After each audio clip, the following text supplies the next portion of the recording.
chegamos ao último capítulo da novela Beleza Fatal. Ontem, no dia 21 de março, na sexta-feira, foi exibido às 8 horas da noite o capítulo 40. Foi uma grande comoção na internet. Eu vi que aqui em São Paulo teve uma exibição numa festa, que é a Zig, onde a Camila Pitanga foi vestida como Lola. Foi muito legal, assim, pelo que eu vi.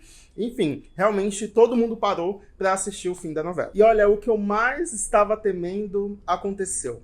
Infelizmente. Se você assistiu os meus vídeos sobre os capítulos anteriores, eu tava falando que tava com medo de eles deixarem muita coisa pro final e muitas dessas coisas ficassem corridas, ficassem até mesmo sem explicação. Infelizmente foi o que aconteceu. Eu acho que esse capítulo 40 tem pontos muito positivos, mas também tem alguns pontos negativos, que acabou decepcionando muita gente. Bom, nesse vídeo aqui a gente vai analisar tudo o que aconteceu nesse capítulo 40. Claro, esse vídeo aqui tem spoilers. E lembrando, se você não for inscrito no meu canal, por favor se inscreva. Eu falo muito sobre filme, sobre série, sobre Beleza Fatal também. Peço que vocês não me abandonem. Eu ainda vou fazer vários outros vídeos sobre Beleza Fatal. Tem algumas outras coisas que eu quero falar. Enfim, fiquem por aqui, ative o sininho para vocês não perderem esses vídeos quando eles forem lançados. Bom, assistindo esse capítulo 40 para gravar vídeo para vocês, eu confesso que estranhei um pouco, porque eu sempre faço um roteiro, né, do que eu tô assistindo e tal, e eu separo os arcos dos personagens. Então eu coloco, por exemplo, Gabriel, aí eu vou escrevendo tudo o que aconteceu com Gabriel. Sofia, Elvira, e assim vai. Nesse capítulo 40, eu tive que remover alguns personagens, como foi o caso do Rogue, do Átila, do Benjamin. Enfim, esses personagens que eu tanto escrevia, né, há alguns capítulos atrás, agora eu não escrevi nada. Então eu não vou começar esse vídeo aqui pelo arco do Átila, por exemplo, como eu fazia antes, porque ele não está mais entre os personagens. Mas bom, tem muita coisa pra gente falar, teve algumas resoluções de personagens coadjuvantes, né? E também, claro, a história principal tem muita coisa aqui pra eu falar. Pra começar, que todos se tornaram suspeitos pela morte do Benjamin. Afinal, o Benjamin foi morto em seu escritório depois de fazer uma festa em homenagem ao seu pai, ao Átila, e xingar todo mundo que estava ali, principalmente a sua família. Então todos os seus familiares meio que se tornaram suspeitos e foram até a delegacia para depor. E aí o que eu começo a achar é que o Rafael Montes, o criador da novela, ele estava com outros planos para Ana Argento, né, a mãe do Benjamin, e isso foi mudando ao longo do capítulo. O arco dela, acredito eu, que foi o que mais teve furos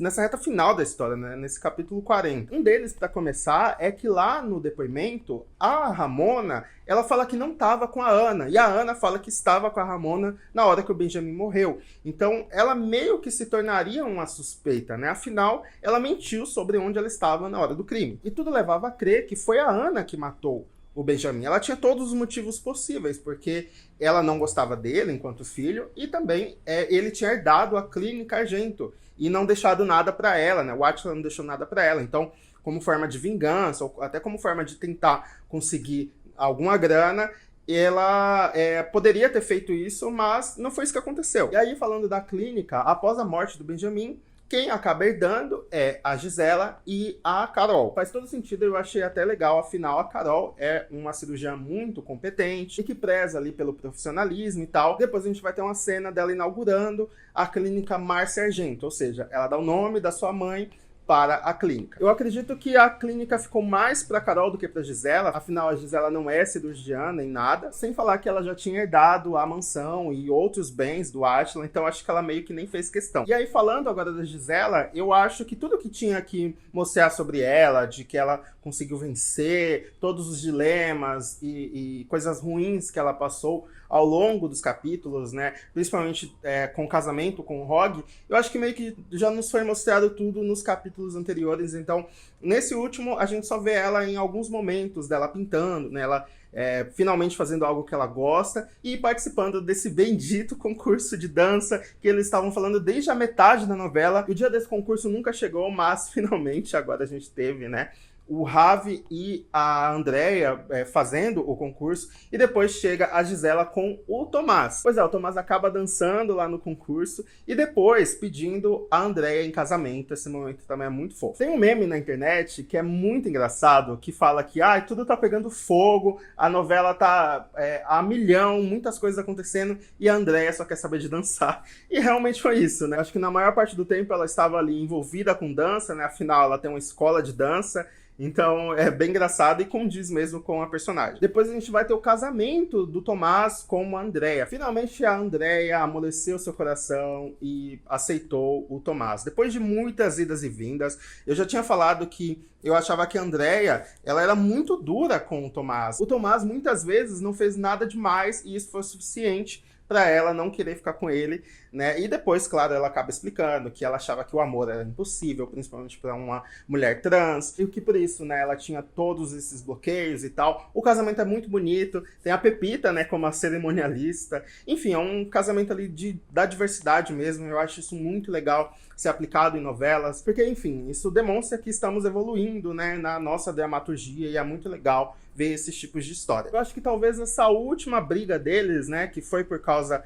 da Ana Argento, que seguiu o Tomás e disse que tinha um caso com ele, e aí a Andrea decidiu não ficar mais com ele. Eu acho que não precisava, eles poderiam ter cortado essa parte e, enfim, ter mostrado o casamento nos capítulos anteriores, né? Afinal, esse capítulo 40 ficou bem corrido para muitas coisas. Não mostrou, por exemplo, a Gisela grávida do Ravi, né? Eu esperava que isso fosse acontecer, enfim, ela terminasse grávida e, de repente, até já com filho, né? E aí, podendo ser uma boa mãe, uma mãe que ela não teve, sabe? Eles fazerem essa conexão. Mas isso não aconteceu. E agora falando da Carol e do Alec, né, que apareceram muito pouco aí nessa reta final da história. Eles vão ter uma parte maior em um churrasco lá na casa do Lino e da Elvira, onde o Alec diz que comprou a casa da Elvira e do Lino, né? E agora eles não vão mais passar perrengue, não vão mais pagar aluguel. Além disso, devolve o Hamlet, né, do Lino, consertado, porque a Sofia tinha quebrado, né, o carro no capítulo anterior, então ele conserta o carro, devolve pro Lino, todos eles ficam muito felizes e acabam ainda mais felizes depois que a Carol anuncia que está grávida do Alec. Essa parte eu achei muito legal, eu acho que eram personagens que realmente mereciam um final feliz, mereciam ficar juntos, e enfim, dá pra ver que eles formaram uma família ali, né? A Carol acabou conseguindo uma nova família, que é a família do Alec, e dá pra ver que ela tá muito feliz, né? Porque foi algo que ela não teve, afinal, ela passou anos naquela casa, naquela mansão, com pessoas extremamente frias. Apesar de gostar muito do avô, eu acho que ela não tinha uma boa relação com a sua família. Então foi muito legal como eles terminaram, né? E eu acho que eu concordo com o que a Elvira disse em um diálogo que ela vai ter com a Sofia, que eu vou falar mais pra frente, que é sobre ela ter entrado nesse plano, né, nessa vingança. Ela conseguiu o que ela queria, ela conseguiu justiça pela morte da sua filha, e foi colocar o Rogue na cadeia, afinal foi ele quem fez algo diretamente pra Becca, e uma vez que eles conseguiram isso, finalmente eles podem seguir em frente e deixar essa vingança de lado, né? A própria Elvira fala que ela não tem esse ódio dentro dela, não tem esse rancor que a Sofia tem, e por isso eles conseguiram seguir em frente e ficaram felizes. Não é o que acontece com a Sofia, mas vou falar da Sofia um pouco mais pra frente. Bom, e agora falando da Ana, a Ana Argento, né, que entrou pra essa história de forma tardia até, né? Ela entrou mais nessa reta final. É a personagem que até então tinha sido dada como morta e ela ressurge aí, demonstrando que não era uma pessoa boa, né? Que, enfim, só estava interessada em dinheiro, na herança e na fortuna do Átila. Eu realmente esperava que fosse ela quem matasse o Benjamin e que isso fosse revelado no fim da novela, mas não aconteceu. Porém, ela consegue o dinheiro que ela tanto queria de uma conta do Átila na Suíça, né? Ele tinha uma conta na Suíça com dinheiro escondido e ela conseguiu ter acesso após conversar com a Ramona e descobrir que tinha um quadro no escritório do Átila com vários números, e esses números eram os números da conta bancária dele lá na Suíça, e ela finalmente consegue, arrecadando 80 milhões de dólares. Então a gente tem a cena dela indo para Roma com a Ramona, e até falando que vai deixar $1 milhão para Ramona. Lá no aeroporto ela acaba encontrando o Marcelo, e o Marcelo tá indo a trabalho, parece, e a Ana começa a conversar com ele, falando que vai mostrar Roma pra ele, e que tem muitos restaurantes legais, muitas coisas legais pra se fazer. Dá até a entender que é um certo flerte ali da parte dela, que ela tá, sei lá, tentando conquistar ele, ao mesmo tempo que ela fala que há muitos homens bonitos em Roma, ou algo assim. Enfim, mas o Marcelo meio que não tá muito afim de conversar com ela, não. Eu achei muita coincidência eles se encontrarem ali e indo pro mesmo local, e depois isso não é falado, né? Depois não mostra como eles chegaram, se eles vão se tornar amigos ou não. O que o Marcelo tava indo fazer? Tava indo ao trabalho, beleza. Mas, tipo, qual é o fim desse personagem, né? O que vai acontecer com ele ali? isso não é mostrado. Mas o que eu acho que o que mais me deixou surpreso que eles não exploraram foi que, enquanto a Ana estava lá conversando com o Marcelo, a Ramona estava ligando para alguém, falando para essa pessoa encontrar ela com a Ana e que a Ana estava com todo o dinheiro e eles iriam roubar esse dinheiro e finalmente ficar ricos e fugir. E aí, nesse momento, ela encontra a Nara. Pois é, a Nara que tinha sumido já há muitos capítulos, depois que ela roubou todo o dinheiro da Sofia, que tinha roubado da Lola, né, e ela fugiu. Eu sabia que a Nara iria retornar para esse capítulo final, pra gente ver o que aconteceu com ela, e eu achei até legal, né, o fato dela ter dado essa volta por cima, tá rica, e aí ela se encontrar com a Ramona, as duas meio que tem até um flerte ali, dá a entender que uma se interessou pela outra, mas acaba por aí. Pois é, a gente não sabe quem é essa pessoa que a Ramona tinha ligado, a gente não sabe se eles conseguiram de fato roubar o dinheiro da Ana, deixar a Ana ali na miséria, enfim, não é explorada depois. Eu acho que simplesmente não coube no capítulo, né? Ou, sei lá, o Rafael escreveu e depois esqueceu de terminar essa história. Enfim, ficou uma parte incompleta dessa história, sabe? Então, realmente, assim, foram personagens que eram muito promissoras, muito interessantes, mas que não teve um final digno. E esse era o meu medo de deixar tudo para esse capítulo final, porque era muita coisa para falar. E, enfim, ainda mais com esse assassinato, né? Não sei se foi uma boa ideia o assassinato ser o pilar dessa história, né? Ser o ponto principal da história, porque fica muito corrido a história da vingança e várias outras histórias. Deixa aqui nos comentários se vocês também ficaram indignados ou indignadas com essa parte incompleta da Ana e da Ramona, porque eu fiquei realmente muito indignado. E bom, agora falando do Gabriel, que é o personagem, a persona não grata aí dessa história. Eu acho que todo mundo concorda que foi o pior personagem da história, porque é um personagem que ele não consegue fazer nada direito. Ele é o policial encarregado de investigar diversos crimes e ele não consegue concluir um caso sozinho em toda a novela. Sério, ele consegue prender o Rogue, mas depois não consegue capturar, porque se não fosse o parceiro dele, o Rogue tinha fugido. Ele não consegue botar a sua mãe na cadeia, não consegue botar a Sofia na cadeia, que na verdade ele tira a Sofia, né? Tirar as pessoas ele consegue tirar, mas colocar ele não consegue. Ele não conseguiu prender o Átila, ele tinha o Átila na delegacia, o Átila dá uma desculpa que tava passando mal, ele deixa o Átila embora, e o Átila até fugiria se ele não morresse ali no meio do caminho. Então assim, o Gabriel é de fato um inútil. E aí ele fica encarregado em investigar o caso da morte do Benjamin. Ele começa a investigar as pessoas ali e tal, ele vai lá falar com a sua mãe, com a Lola, que não sabia da morte do Benjamin, né? O Gabriel é o primeiro a falar ali. Ele desconfia muito da sua mãe, mas fica com aquele pé atrás ainda, até que o seu parceiro, claro, tinha que ser ele, né? Investiga as câmeras de segurança da clínica Argento e descobre que uma mulher vestida de Lola passou ali pela clínica, entrou e matou o Benjamin. A mulher andava como a Lola, se vestia como a Lola e usou até a arma da Lola. Lembra que eu tinha falado que a arma que matou o Benjamin era muito parecida com a arma da Lola? E de fato era a arma da Lola. E enfim, a Sofia vai confessar isso depois, né? Claro, foi a Sofia que matou, já falando aqui, mas eu não sei como a Sofia teve acesso a essa arma, porque, enfim, elas não tinham mais nenhum contato, sabe? Tem várias outras coisinhas ali que não foram muito bem explicadas, que, enfim, vou falar um pouco mais pra frente. Mas o fato é que o Gabriel agora descobre que foi a sua mãe, e aí ele vai lá com a polícia na casa da Lola pra poder prender ela. Só que a Lola é mais esperta que ele, claro, e consegue fugir, né? Ela vai por outro caminho ali no prédio, e, enfim, eles não encontram ela. O Gabriel só vai conseguir fazer um ato heróico em toda a novela, que foi salvar a Sofia lá quando a Lola Land pega fogo. E depois a gente vê que ele não fica com a Sofia no final, ele também não fica com ninguém, ele fica, sei lá, sozinho.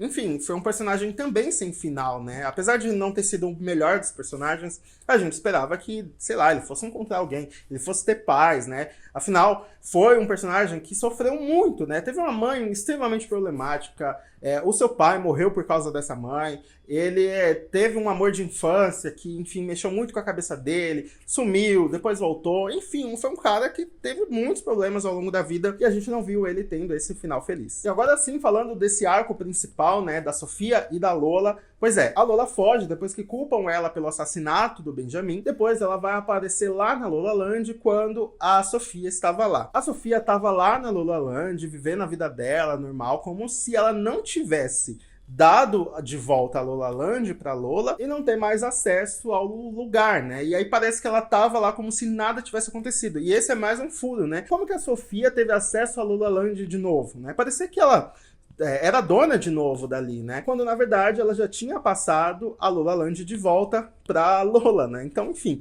eles, claro, precisavam que esse confronto final fosse na Lola-Land. Afinal, a Lola-Land foi o grande cenário aí de tudo, né? Mas, enfim, isso meio que foi um furo aí no roteiro também. E a Lola chega lá, prende a Sofia na sala e bota fogo na Lola-Land inteira, né? A gente vê esse império aí pegando fogo. É bem teatral ali, é bem a cara da Lola mesmo fazer isso. Então o Gabriel chega com a polícia, o Gabriel entra na Lola-Land, consegue resgatar a Sofia e ela lembra muito do momento, né, que a casa dela pegou fogo quando ela era criança. Esse é o único ato heróico ali do Gabriel, que até quando vê a Sofia desacordada ali, ele demonstra amar muito ela, querer que ela sobreviva e tal, mas depois ele não quer mais ela, né? Enfim, depois de tudo que passou, ele não consegue perdoá-la. E bom, enquanto a Lola vai presa, a Sofia finalmente conseguiu a sua vingança, e eu acho que a mensagem desse fim da novela foi: ela finalmente conseguiu se vingar, ela finalmente conseguiu o que queria, mas a que custo, né? Ela ficou sozinha, porque ela tenta uma aproximação da Elvira e do Lino, só que eles não querem mais ela. E eu vi um comentário em um dos meus vídeos, de um inscrito, muito interessante, falando assim, que a Elvira, ela não parece ser de fato a mãe, ter esse instinto materno pela Sofia. O Lino, sim. O Lino deu várias chances para Sofia, foi lá na cadeia tentar tirá-la de lá. Enfim, dá para ver que ele realmente ama ela como um pai. Já a Elvira, em vários momentos que ela teve de expulsar a Sofia, de não querer a Sofia, ela não quis. Claro, ela é diferente dele, ela pode até ser mais dura ali com as coisas que a Sofia fez. Pareceu muito que se de repente fosse a Becca, que era sua filha de sangue, se ela tivesse feito todas essas coisas, eu acho que a Elvira teria perdoado ela com mais facilidade, sabe? Como a Sofia não é a sua filha de sangue, sim a sua filha de criação, isso não aconteceu. E bom, a Sofia tá sozinha no mundo, né? O Gabriel não quis ela, a família dela não quis ela, e só restou a vingança. E é aí que vemos a Lola lá na cadeia, passando por um bocado, assim, ela sendo hostilizada pelas outras presas, muito pelo nome de assassina na sua testa, que foi muito mal feito. Pareceu de fato que era a canetinha ali, que não era uma tatuagem, sabe? O lance da tatuagem também não foi nem explicado, né? Porque como que a Sofia conseguiu tatuar isso na testa da Lola, sabe? Isso não foi nem mostrado, nem nada. E bom, a Lola tá ali vivendo o pão que o diabo amassou na cadeia, até que a Sofia visita ela e confessa que foi ela que matou o Benjamin e que incriminou a Lola, justamente como ela fez com a Cleo. Eu confesso que esse momento foi muito legal, tá? A Sofia realmente estava, assim, muito poderosa, com uma roupa muito bonita, a Sofia estava linda, a Camila Queiroz é muito linda, mas eu acho que ali ela realmente estava, assim, uma femme fatale, sabe? Tava realmente muito bonita, ao contrário da Lola, que estava toda acabada ali e tudo mais. E a Lola termina falando umas coisas que a gente deve prestar muita atenção. Primeiro, ela pergunta pra Sofia se valeu a pena, porque mesmo com essa vingança ela tá sozinha, e que sem a Lola ela não é nada, ou seja, depois que ela conseguiu essa vingança, ela não vai ter mais nada na vida, não vai ter com o que seguir em frente. E a Lola também fala que ela vai se erguer como ela sempre se ergueu, ela vai conseguir sair dali. E a gente deve prestar muita atenção nisso, porque eu estou levemente desconfiado que a gente vai ter uma continuação dessa novela. Depois eu vou fazer um vídeo específico sobre isso na próxima semana, pra gente especular aí o que se vai acontecer, né, se vai ter essa continuação. A Lola dá essa dica, né, que ela pode sair dali, que algo pode acontecer. E aí depois que ela descobre que foi a Sofia quem matou o Benjamin, ela fica possessa, é tirada dali. A Sofia vai embora, encontra uma criança vendendo marmitas ali na porta do presídio. Lembra muito dela mesma, né? Acho que é esse contato que ela tem com ela mesma, e a novela acaba assim. Esse momento final, eu acho que ele é agridoce, porque eu até gostei, tá? Eu gostei muito do fato da Sofia se vingar da mesma forma que a Lola fez, né, com a mãe dela, o fato de ter incriminado a Lola injustamente, né, e eu achei até curioso, porque assim, a Lola, ela matou diversas outras pessoas, mas justo a pessoa que ela não matou, ela vai presa por isso. E pra ser sincero, como a novela ela foi escrita toda de uma vez, ela foi gravada toda de uma vez, não é como as novelas da TV aberta, em que é gravado tudo semanalmente, eles vão sentindo ali o gosto do público, e aí com isso eles podem matar personagens, colocar outros personagens como protagonistas. Eu acho que se a novela tivesse sido escrita assim, o Rafael Montes teria preparado um outro final pra Lola, porque as pessoas estavam gostando muito da Lola, apesar das coisas horríveis que ela fez. Então eu acho que ele teria preparado uma coisa muito mais épica ali pra Lola, de repente ela saindo da cadeia e tal, porque eu acho que era o que muita gente esperava, assim, a Lola não tendo um final feliz, mas não tendo esse final meio xoxa aí pra ela. Eu quero saber de vocês o que vocês acharam sobre esse final, se vocês gostaram do final da Lola, se não gostaram, deixem os pontos que vocês mais gostaram e os que vocês não gostaram aqui embaixo, vamos conversar. Pra ser sincero, eu gostei dessa parte final, mas eu acho que todo o episódio não é bom. Eu acho que o episódio é corrido, deixa muitas pontas soltas, deixa vários furos. Ao longo da novela a gente teve muitos furos no roteiro, mas eu acho que esse capítulo final meio que não condiz muito com a novela como um todo. Eu acho que a leva de capítulos do 31 ao 35 foram os melhores possíveis. A novela realmente pegou fogo, e aí do 36 ao 40 eu acho que ela decai um pouco, sabe? Eu acho que ela fica mais morna, com poucas reviravoltas e tal. Mas eu acho que, num geral, foi muito legal acompanhar a Beleza Fatal. Eu acho que é uma novela muito diferente do que a gente viu aí nos últimos anos. É uma novela que traz vilãs icônicas, atores, né, muito consagrados, fazendo papéis muito bons. Sério, a Camila Pitanga, ela deu um show, assim, de atuação, de carisma. Uma atriz muito carismática, que dava pra ver o quão feliz ela tava. Enfim, eu acho que a novela, ela realmente arrasou muito. Eu tenho certeza que ela vai ganhar alguns prêmios aí. Tem o Emmy Internacional, né, que é um Emmy mais voltado pra novela, então Beleza Fatal com certeza pode concorrer. E olha, assim como Verdades Secretas teve a sua continuação, Beleza Fatal pode ter sim. Eu acredito muito em Beleza Fatal 2, né? Com a Lola aí saindo da cadeia e tudo mais. Enfim, vamos conversar aqui embaixo, como eu falei. Na semana que vem trago outros vídeos aí sobre Beleza Fatal. Deixa o like, como eu falei, que me ajuda muito. Até a próxima. Tchau!